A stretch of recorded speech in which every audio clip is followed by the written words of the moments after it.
when I was in school. I said, I can talk to dead people. And of course, nobody talked to me for a long time. These types of events have been occurring since the dawn of human civilization. There isn't one culture on Earth that has not reported them. So if you're clairvoyant, that means you see it. It's like you're able to see into another dimension. Do we have a spirit? Do we have a soul? Whether or not we survive bodily death, I guess that's the ultimate question. What are ghosts? Why, am I crazy? Is it like, who knows what it is? I want to know.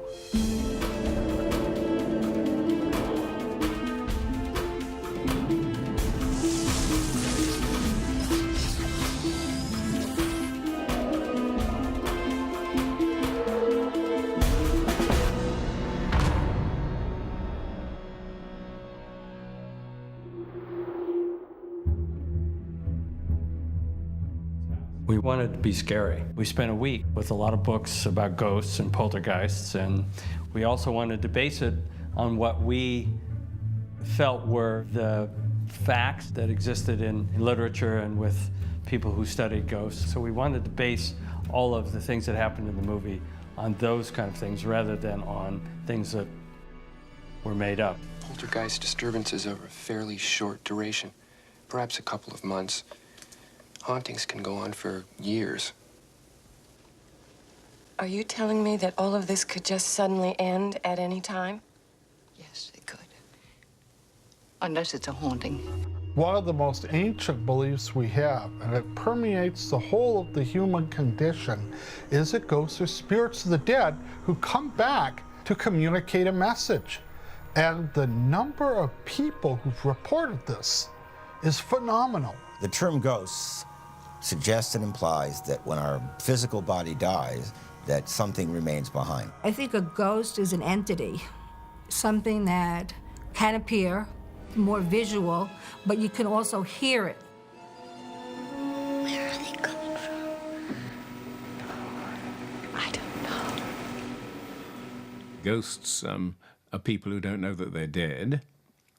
So we're actually dealing with a kind of continuity between, this world and the world of people who are dead.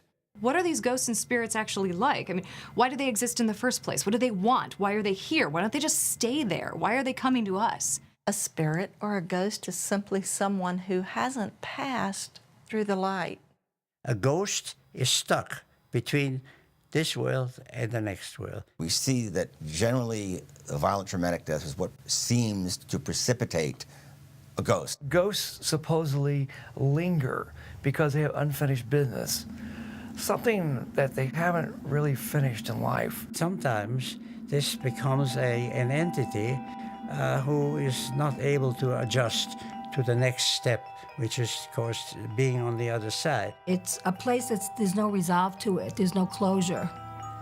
And what a psychic medium has to do is put that closure on it.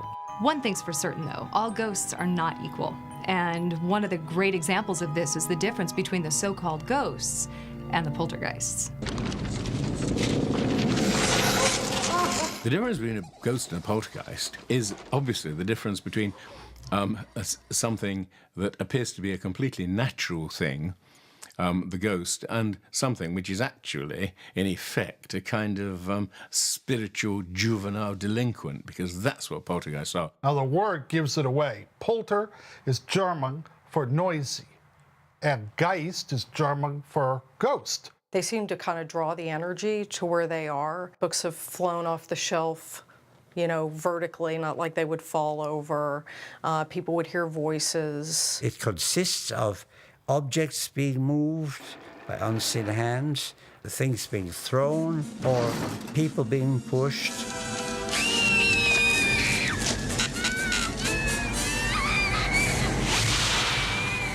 They don't understand that they've died. They don't understand that. And so they want to get attention. But in the movie Poltergeist, there were certain things that did ring true. As I recall, there was a sequence where I believe it was Jo Beth Williams, she's in a kitchen, and the chairs keep kind of being rearranged behind her. Well, that's exactly what that ghost or poltergeist like to do. They love to move objects around.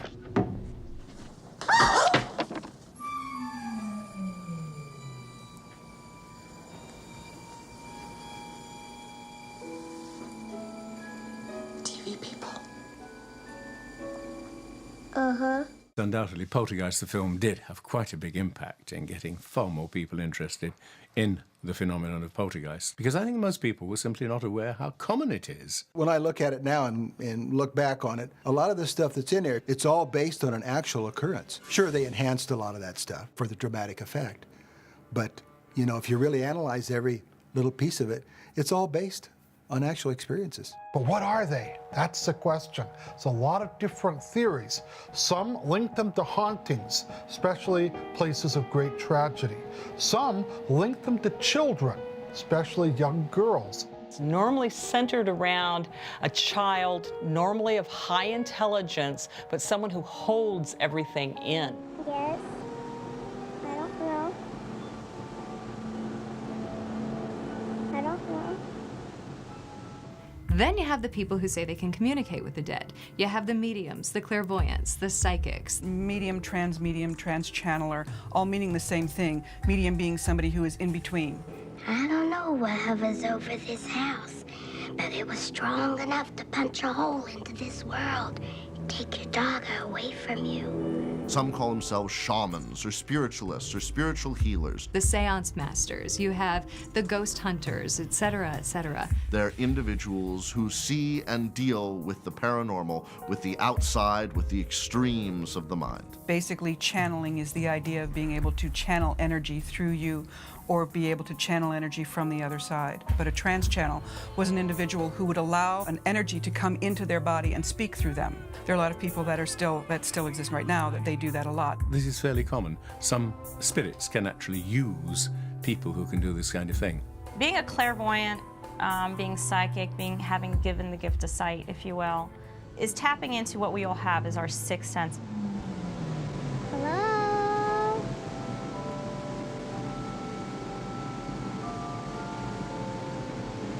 What do you look like?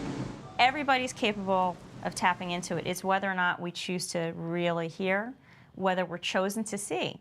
You can always tell if somebody's psychic by their eyes. Their eyes are different. It's like you look through them, they're not the same. That's like a window to your soul. You definitely can't be taught to be a clairvoyant or a mystic or a medium or anything like that. You have to have a talent for it.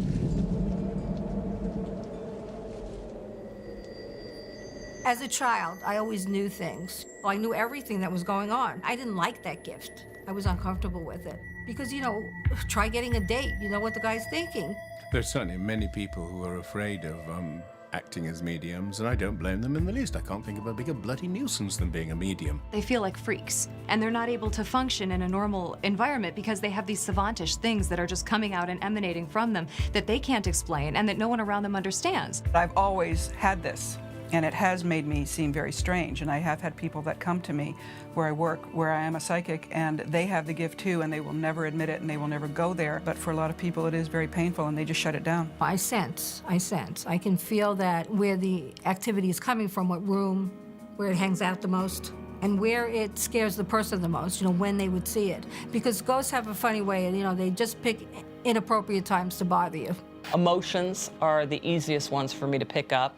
I pick up by seeing still pictures. I can see almost sometimes like a movie flashing in front of my mind, and I'm watching it and I'm trying to make sense of what I see. Sometimes there are just ghosts that are pains in the ass and they hang around and they want you to hear their jokes, and they're not funny, but you're just not going to get rid of them no matter what you do. Going back to ancient times, whenever someone wanted to make contact with the spirit world, they would enact a magical ritual or ceremony. And one of the most common ceremonies that people think of when they think of this kind of communication is the seance. The whole seance thing can be highly suspect, if not impossible to most people. And one of the people that it was highly suspect to, who spent most of his life debunking the seance, was Harry Houdini. After his mother died, Harry Houdini went and visited a medium and was completely desperate to make contact with his mother. And when he sat across from the medium at the table and realized that the person he was visiting, that he was entrusting his one lifeline to his mother, was doing phony and fake parlor tricks, he was devastated. And after more than one of those experiences, he became so angry and so incensed and so passionate about exposing these people because he saw them as people who were really capitalizing on other people's despair. In spite of the fact that Harry spent most of his career debunking these imposters and the charlatans, he never really gave up believing, and he never really said out in the open, I don't believe this is a possibility. In fact, I think it's quite the contrary. Come here, honey, and give me your hand. I'm not gonna bite you. Are all clairvoyants out to get us, out to fool us, out to take us? Are they all hucksters and cons and frauds? No. When I was younger, the love of my life died, and he came back to me about 7 years after that to let me know that he was okay. And that opened a gate for me to be able to be in contact with people on the other side. Because the idea is that you being a human being on a certain vibration and the energy that you want to contact is on a higher vibration, you create a space that is in between so you can be lifted to a higher vibration and they have a space that's safe for them to come down and communicate. This is something that goes back to ancient shamanism. This is something that exists in medieval and Renaissance Europe, where you create the sacred space to try and move into the next world. You shut your eyes, you take a few steps forward or a few steps back to move yourself into a sacred space before prayer. This is our ultimate protection. Anything that wants to come in, if it is not welcome. Next, she starts to feel that veil in between her world and the next. I call in the higher energy of the tarot to fill me with your light, your love, and your wisdom, and to use me as a perfect channel for your divine. This idea that the ghosts are just beyond the veil, that they're so close, they're right here with us, and that she can feel them there and sense them and hear them. We also call in our higher selves to connect us. I can feel their energy. I can feel how they felt when they died. I can feel how they felt during their lives and how they love their family, messages that they have for their family. And by asking questions or being in touch, I'm able to feel what they feel and then translate that. It's an absolutely stunning feeling. There's nothing like it on the planet, nothing like it in the physical realm that you can experience that is like that. It is going home. Spirits are around us, they're here to help us. That we need to be more accepting of because they're not here to hurt or harm, they're here to help. One of the most interesting groups of people that communicate with the dead or have supernatural contact are those that are guided by spirit guides. And these people can do some amazing and inexplicable things, whether it's climb a mountain without a rope or stay safe in an environment where danger is happening all around them. It's happened. It's a real thing. And I have no idea how it's done, but it certainly is fascinating. The main thing that allows me to survive every single one of these experiences is following this spirit guide. It's following this intangible that I can't explain, that I have utter faith in, and it is following that to my final destination. You know, it's such a delicate balance between life and death when you're up there climbing. And you have to tap into something that goes beyond the physical and the mental realm. You have to tap into whatever that other thing is, that spirit guide that people talk about. This is not a video game. There is no do-over. You get one shot to get it correct. You have to be 100%. You can't even be like a slot machine. You can't be 98% payout, because that means 2% of the times you fail. I fail once, I'm dead. It's like every cell is on fire, but not in a demonic way. You're invincible because you're in with that something else. I mean, what we have right here is temporary. There is something out there that goes forever. It goes infinite. And when channeling this, you can do anything. Once you tap into the spirit guides and allow them to flood into you, why wouldn't you allow yourself to follow completely? And once you go to that next step, well, that's when everything is possible. And that's when you don't die. That's when you do live. And that's when you live to the fullest extent possible in this plane of life.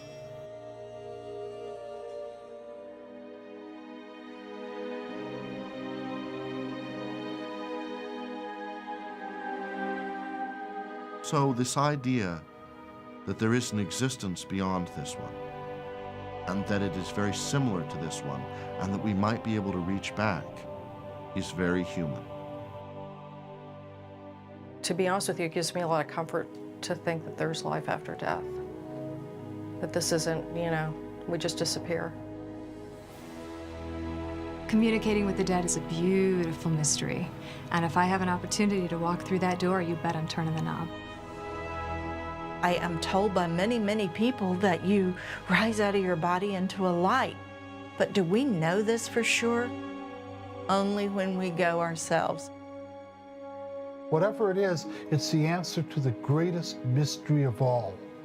What happens when we die? And who isn't interested in the answer to that question?